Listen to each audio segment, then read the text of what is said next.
de ceux qui me font du mal, c'est le fait de décider que quoi qu'il arrive, moi, je ne retiendrai personne dans mon cœur. Parce que mon cœur, il est fait pour irriguer mon sang.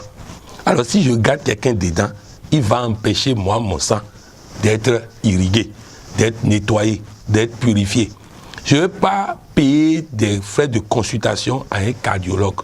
Donc, je pardonne. Je pardonne, le pardon aussi, c'est, pour prendre le cas de Nelson Mandela, il dit lorsqu'il sortait de prison, dans la cour de la prison, quand il allait vers la porte, il y a une voix qui lui a dit, si tu sors d'ici et tu ne pardonnes pas, tu resteras dehors mais en prison. Parce que c'est une prison, le fait de ne pas pardonner. Donc pardonner, c'est se libérer. Pardonner, c'est laisser venir à moi mes bénédictions. Pardonner, c'est laisser venir à moi ma santé. Pardonner, c'est laisser venir à moi l'amour de Dieu, l'énergie de Dieu, la grâce de Dieu. En tout cas, pardonner, c'est le contraire de s'emprisonner, de se rendre malade, de se pourrir la vie, et c'est très dangereux. Pourquoi pardonner?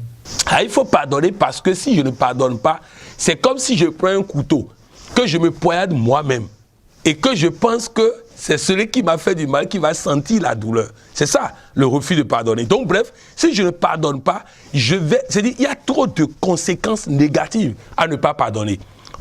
Il est même démontré scientifiquement que celui qui ne pardonne pas, son sang même ne circule pas.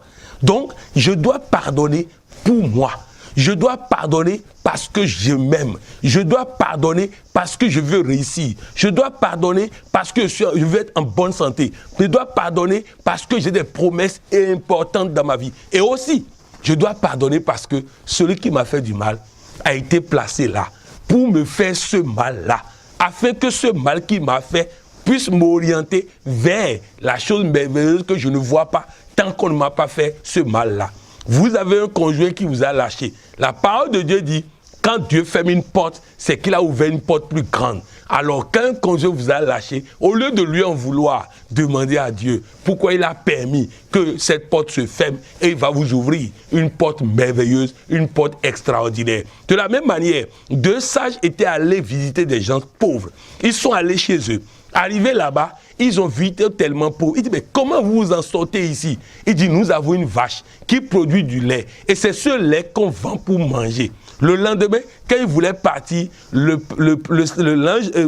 sage, le plus âgé, demande au moins âgé, il demande à son disciple, va prendre leur âne, leur vache qui produit du lait, qu'ils vendent pour manger et jette-moi ça par la falaise, la vache n'a qu'à mourir. L'autre dit comment? Il dit, va faire ce que j'ai dit. Effectivement, il est allé prendre la vache, il a jeté par-dessus la falaise, la vache est morte et ils sont partis. Ils sont partis 3 ans après. L'autre s'est dit, il était tellement gêné, tellement mal à l'aise le disciple, qu'il est revenu sur ses pas pour pouvoir les aider. Et il arrive là-bas, il voit que la famille est riche et très riche maintenant. Et il leur demande, qu'est-ce qui s'est passé? Il dit, nous étions accrochés à cette vache.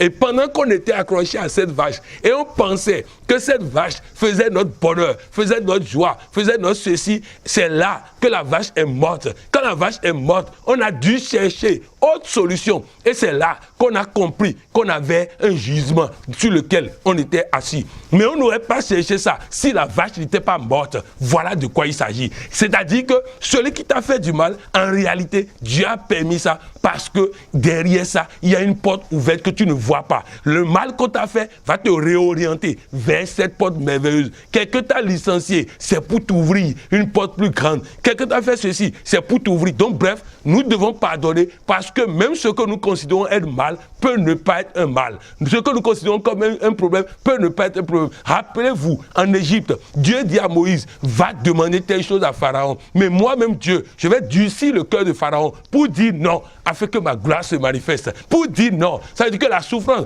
qu'ils sont en train de subir, c'est Dieu qui a voulu ça pour que leur bénédiction soit plus grande. Surtout, retenez ceci. Plus vous souffrez pour semer, plus vous récoltez dans la joie, dit la parole de Dieu.